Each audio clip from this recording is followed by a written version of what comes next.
आज चाहिँ यो भ्लगलाई टेक ओभर मैले गरिरहेको छु सनफ्लावर फिल्ड। आज मैले एउटा सनफ्लावरलाई अर्को सनफ्लावरसँग भेट्न जान लाग्यो गाइस।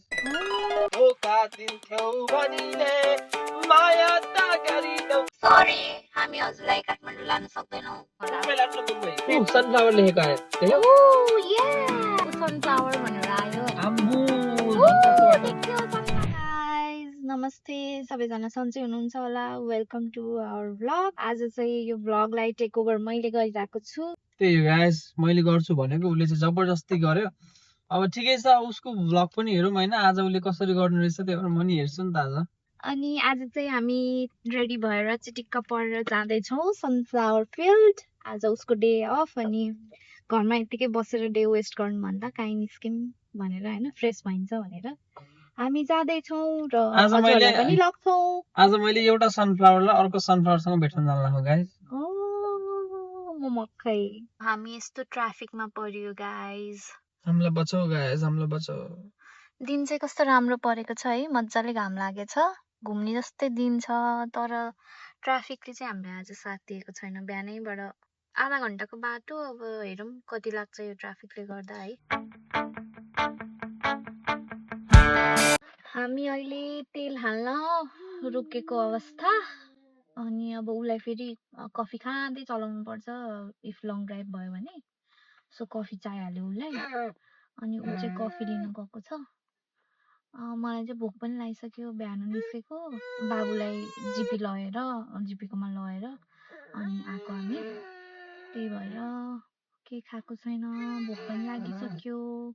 मैले चाहिँ पाइसकेँ, अनि बाबुले पनि खाइसक्यो। बाबुलाई पहिला फिड गरेँ, आफूलाई त भोक लाग्यो, अब बच्चालाई पनि त भोक लाग्यो होला। पहिला आमाको मन त हो है। अनि बाबुको बाबाले पनि खाइसक्यो है। बाबुले खायो, अनि बाबुलाई खुलाएर अब बल्ल मेरो मन शान्त हुन्छ अनि म खान्छु। चाहिँ यो फर्स्ट टाइम ट्राई गर्दैछु मैले, हेरौँ कस्तो हुन्छ। खान्छु है, खाएको चाहिँ नदेखा मलाई फेरि हजुरलाई पनि भोक लाग्छ, खाएपछि फेरि त्यही भएर मैले त पहिल्यै खाइसकेँ, बुढीले पनि नदेखेको। मैले खाएर नि भइसकेको छु है। अब हामी चाहिँ लगभग 5 मिनटमा पुगिन्छ होइन?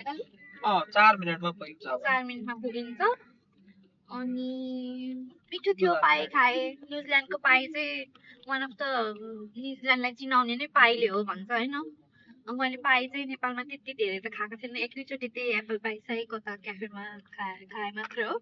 यहाँ आएपछि चाहिँ बल्ल रियल पाए भन्ने चाहिँ के हो भन्ने थाहा भयो। पाए अनि त्यसपछि के अरे गाई अनि दुध, अनि होइन सिपहरू होला नि, सिप होला धेरै त, जता गए पनि सिप। न्युजिल्यान्डमा मान्छे बाइक अरू सबै जनावरले चिनाउँछ। किवी बर्डले भयो। ल यहाँ जता गए पनि यस्तो भ्यू चाहिँ जता पनि छ है। फेरि न्युजिल्यान्डमा चाहिँ यो भ्यू चाहिँ जता गए पनि यो भेडा बाख्रा गाई आँखाले चाहिँ शान्ति पाउँछ कि यहाँ चाहिँ। त्यो शान्तिको लागि फेरि हामीले टाइम पाउँदैनौँ। आज कताबाट टाइम पाएर फेरि आएको हामी। टाइम भन्ने कुरा निकाल्यो भने निस्किन्छ होइन। सही कुरा, सही बात था, सही बोलत हो तुम। कहाँ से सीखत हो? आज मलाई धोका दिन्थ्यौ भनिले माया त गरिनौ, आँखा त लाइनौ, मनभित्र चोट पुग्यो रे। अब आइयो 3 मिनटमा। सरी हामी हजुरलाई काठमाडौँ लान सक्दैनौँ। नेक्स्ट टाइम ट्राई गर्नु होला। मुम्बई लानु न, मुम्बई। रोजेन्डल वेडिङ इभेन्ट्स अरे बिहे पनि गराउँछ है गाइस यहाँ। वाइन पनि रहेछ, वाइनरी रहेछ क्या हो यहाँ पनि। उलाला उलाला, खै त फुल, खै त फुल होला नि पछाडि पछाडि। के अफ सिजनमा त आइएन? अन्त नि फेरि सनफ्लावर लेखेको आयो त्यही हो। ओ या सनफ्लावर। ए यहाँ अरु चीज पनि हुनेछ त्यो वाला। यता वाइन सेल्स रहेछ के यता हिटलर है गाइस, जस्तै देखेको छ। उ सनफ्लावर भनेर आयो हैन। अनि हामी जानि सनफ्लावर वेडिङ चाहिँ गाल्नु न वेडिङ नगरौँ है आज, वेडिङ नगर्ने हामी प्लिज। एक्चुअली भइसक्यो। ओहो सनफ्लावर हेर्नु त। सनफ्लावर अहिले त गेम खेले जस्तो बाटो देखा त पुरै। यहाँ यहाँ जाऊ रे, यहाँ जाऊ रे, कतै गएर हामीलाई किडन्याप त गर्ने हैन। हैन यता पार्किङ ले ल। न चाहिँ आउँदै माथि कच्चो बाटो ल्यायो यार सोल्टी। पार्किङ हैन, हामीलाई के हो, म त डर पो लाग्यो त। किन डराउने हो र? अझै हेर न यता अरे। म छु त किन डराउँ न। आम्बु झन् कच्चो बाटो देखियो, सनफ्लावर देखियो गाइस। ल है गाइस, सनफ्लावर देखियो है। टच अप चाहिँ गर्नै पर्यो है गाइस, के गर्ने। ठुलै हिरो नै हुनुपर्ने मान्छे हो, तर के गर्ने, छैन त म राम्री। हामी चाहिँ अब सनफ्लावर गार्डन हेर्न लाग्यौँ है। गार्डन उता उता देखाउ न ढकाल परिवार। उता यसो देखाउ ल उता गार्डन त्यता यो घाम अस्ताएपछि त लुत्रुक्क भुइँतिर ढल्छ होला है के सनफ्लावर हो। किन सनतिर फर्किने हो नि त सनफ्लावर त अनि ai हो र घाम झरेपछि त ढल्न लागिसक्यो। अब मलाई थाहा यो छैन यो बारेमा त सेडमा भएको ढल्छ नि त अनि। You don't know a lot of things के कालु। साच्चै यो रिजन हो Yeah baby, that's why it's called sunflower. मैले चाहिँ हेर्दा फेरि यल्लो यल्लो सन जस्तो छ त्यही भएर No मैले चाहिँ खै स्कुलमै हुँदाखेरि त्यो यो चाहिँ थाहा पाएको थियो। अब आई डोन्ट नो म कतिको राइट छु रङ छु भन्नु होला, कमेन्ट गर्नु होला। ल हेर यहाँको सिस्टम हेर त गाइस, पे हेरेर ल हेर डोनेट गर्ने है $10 भनेको छ।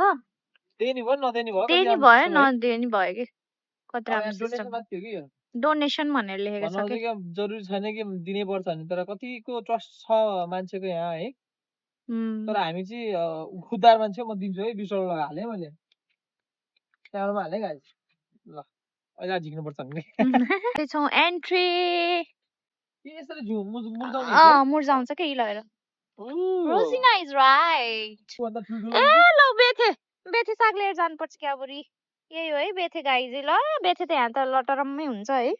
मेरो पतिदेवले चाहिँ यति ठुलो सनफ्लावर बल्ल देखेको अरे। यत्रो हात बराबरको पहिला त देखेको थिएन अरे। 1 केजीको होला है यो त मभन्दा ठुलो छ यार है हेर त 1 केजीको होला है टाउको माथि हेर त यी सनफ्लावर छ।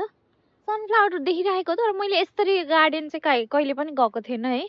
मलाई चाहिँ यहाँ क्राइस्टचर्चमा अर्को लेभेन्डर गार्डन पनि छ अरे होइन, अनि त्यहाँ पनि जानु मन छ। त्यहाँ पनि म गएँ भने चाहिँ म पक्कै देखाउँछु। अनि ल हेरौँ सनफ्लावर त अनि योलाई त अनि कहाँ फोटो खिच्न त मिल्दैन त। सानो फुलहरू भए पो टाउको माथि छ। अब फोटो त कसरी खिच्नु हौ सबै देखाएर यस्तरी। ड्रोन भए पो ड्रोन सट लिनु हुन्थ्यो र होइन त। अब हामी गरिब पर्यो, ड्रोन सोन छैन हामीसँग। अब भ्युअर्सहरूले माया गरिदिनु भयो र साथ दिनुभयो भने चाहिँ यसरी नै भिख्न माग्छ हामी प्रगति गर्दै जाउँला भन्ने आशा छ मेरो है। एउटा भ्लग गरे हैन भिख माग्न सुरु भइयो।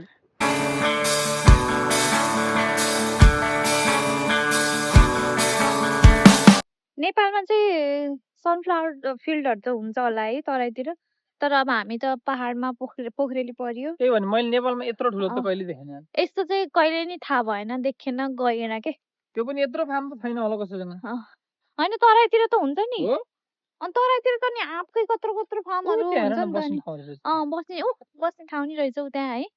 अनि यहाँ चाहिँ गेट हेर नि यहाँ फोटो खिच्नु यहाँ फोटो खिच्नु आऊ ए टक टक टक टक कोही छ क्या घरमा भन्ने ढोका लाग्यो क्या आफै राति त यता डरलाग्दो ठाउँ हुन्छ होला। अब भुतिया बङ्गला जस्तो। Vamos a ver todo lo que hay. हामी चाहिँ यहाँ इन्जोय गर्दै थियौँ होइन। बाबुलाई चाहिँ चित्त नपरे जस्तो छ। बाबु चाहिँ गर्दै बसिरह। त्यसले पक्कै पनि आची गर्यो भन्ने चाहिँ मलाई थाहा भयो है। कस्तो लाग्यो त? आनन्द आयो है बस्न के राम्रो छ है सनफ्लावर हेरेर काम नगरेर आनन्द यसरी हरियालीमा बस्न पायो होइन। यहाँ यत्रो हुँदा अप्सन हुँदा म चाहिँ किन नजिककोलाई हेर्ने। त वरिपरि यस्तो दामी सनफ्लावर छ त अनि मम्मीले चाहिँ उहाँ हेर्दैछ उसले हगी भनेर। अब हामीले सुँगेर हेर्न लाग्यौँ है। गना खोला नि त्यसको त्यो गुड न्युज गाइज, आची गरे छैन बाबुले। आजकल चाहिँ बोल्न खोजेर गर्न खोजेर गर्छ। धन्य हामी सेफ भयो नत्र त खास यसको चाहिँ पहिला त्यस्तो बानी चाहिँ आची गर्दै थियो। धन्यवाद तिमीले आची गर्दिनौ नत्र हामी घर जानु पर्थ्यो अहिले एकछिनमा चुप हान्दियौ खुसी भयो नि। यहाँ हाम्रो बेबीको सानो फोटोसुट पनि भइहाल्यो हामीलाई है। दामी थियो चस्मा लाएर गऱ्यौ केटाले फोटो हामी राख्ने छौं। ठुलो भएपछि कति ह्यान्डसम देखिने होला, अहिले त ह्यान्डसम देखिन्छ। मेरो छोरो ल अब चाहिँ हामी लाग्नु पर्छ होला जस्तो लागेछ। मैले चाहिँ त्यहाँ एउटा दिदीलाई भेटेँ होइन, दिदीसँग गएर यसो गफ हान्छु अनि त्यहाँबाट हामी निस्किन्छौँ तर यो ठाउँ छोड्नै मन लागेन हेर नि यस्तो राम्रो छ कस्तो लाग्यो बेबी दामी थियो नाइस एक्सपिरियन्स त्यही त राम्रो लाग्यो ठाउँ फेरि फेरि पनि आउँदा बोर भइँदैन जस्तो ठाउँ के है यहाँ कता आउने हो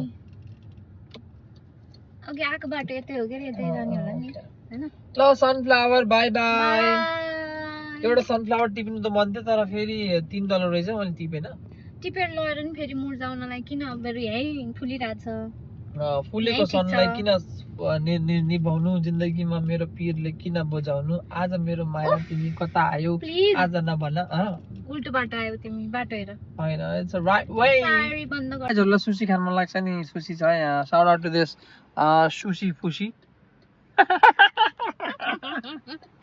just to correct myself guys sushi fusion है sorry guys sorry FUSION fusion है सरी गाइस फ्युजन है फ्युजन हामी घर आयौँ फ्रेस भयो खाजासाजा खायौँ होइन अनि यसको पापा चाहिँ साथीहरूसँग एकछिन भेट्ने भनेर गएको छ अनि अब बेबीलाई खुवाउने पालो भइरहेछ बेबीलाई खुवाउने अनि बेबी एकछिन खेल्छ बेबी खेलिन्जेल म खानासाना बनाउँछु अनि सकिन्छ आजको दिन होप हजुरको दिन पनि राम्रो गयो होला यति भन्दै आजको ब्लग चाहिँ म यहीँ एन्ड गर्छु bye thank you for watching